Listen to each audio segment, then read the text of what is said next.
Pozdrav dragi moji ljudi, znam da me dugo nema, ali evo konačno se vraćam i naći ću vremena u buduće da vam što češće objavljujem.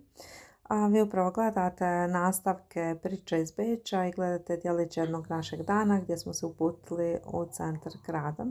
Kao što sam rekla u nekom od videa, imali smo idealnu povezanost od našeg smještaja do grada.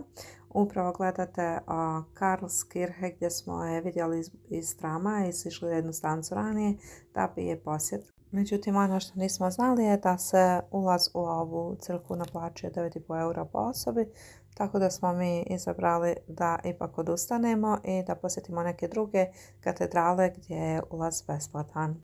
Na snimku upravo prolazimo pored Bečke opere i dalje nastavljamo do Sacher hotela koji se nalazi preko puta, evo ga upravo sada na snimku, i zatim tu idemo ravno do Albertine iza koje se zapravo nalazi jedan kafić koji smo htjeli da posjetimo između ostalog taj dan.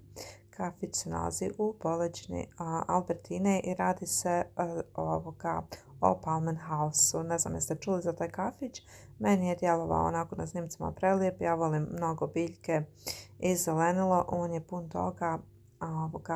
Sam kafić nalazi se u ovom parku i u sljedećem video snimku vam donosim detalje iz ovog kafića da možete da pregledate i vi kako je unutra.